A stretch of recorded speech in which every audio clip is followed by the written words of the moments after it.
तो हमारा third topic है नैरेटिव टेक्निक। तो इसमें दो चीज़ है, narrative technique and narrative structure. तो पहले हम नैरेटिव टेक्निक पढ़ लेंगे, नैरेटिव स्ट्रक्चर के लिए दूसरी वीडियो बनाएंगे। तो नैरेटिव टेक्निक क्या है? तो नैरेटिव टेक्निक की डेफिनेशन है, नैरेटिव टेक्निक मीन स्टोरी को प्रेजेंट करने का तरीका। आप स्टोरी को किस तरीके से प्रेजेंट कर रहे हो, ठीक है। या तो आप अपने बारे में स्टोरी लिख रहे हो, है ना। तो क्या है मेजर टेक्निक्स, क्या है? पहला है पॉइंट ऑफ व्यू, ठीक है। तो पॉइंट ऑफ व्यू क्या होता है कि या तो आप फर्स्ट पर्सन में लिख रहे हो, आई मतलब पर्सनल इंटीमेट अपने बारे में लिख रहे हो। थर्ड पर्सन ऑनेस्टी मतलब आप थर्ड पर्सन हो, स्टोरी किसी और की चल रही है और आप थर्ड पर्सन हो और आपको सारे नैरेटर्स की, सारे हीरोज़ की, सारे विलन्स की सब चीज़ पता है, ठीक है। या फिर third person limit only one characters mind, आप ओनली थर्ड पर्सन हो जो एक कैरेक्टर के बारे में सोचते हो, ठीक है।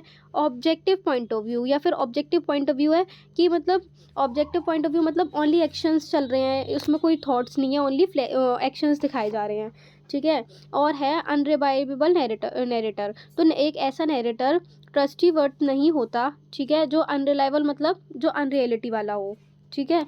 इसका एग्जांपल याद कर लेना अनरिलायबल नैरेटर का, the catch is in the rye. उसके बाद आता है, इसमें हमने पढ़ा point of view major technique का। उसके बाद है मेजर स्टाइल।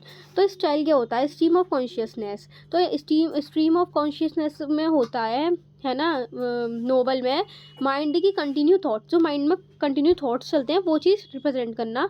या फिर फ्लैशबैक, पास्ट इवेंट दिखाना कि इसके साथ ऐसा हुआ था, ऐसा हुआ था। या फिर इंटीरियर मोनोलॉग्यू, कैरेक्टर की माइंड की स्पीच, जो कैरेक्टर अपने माइंड में सोच रहा है उसे स्पीच के जरिए बताना। या फिर frame narrative, story with in a story, मतलब जो स्टोरी चल रही है उसमें भी एक स्टोरी डाल दो उसके माइंड की या फिर उसके पास्ट की। एग्जाम्पल वर्थर हाइट, ठीक है।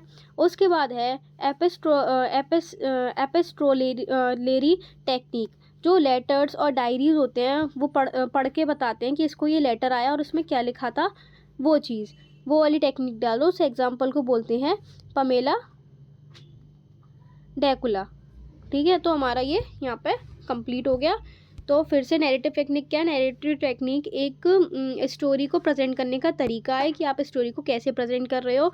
आप फर्स्ट पर्सन में कर रहे हो या थर्ड पर्सन ऑनिमिस्ट कर रहे हो, थर्ड पर्सन लिमिट कर रहे हो, या फिर ऑब्जेक्टिव प्रूफ कर रहे हो, या अनरिलायबल नैरेटर है आपका।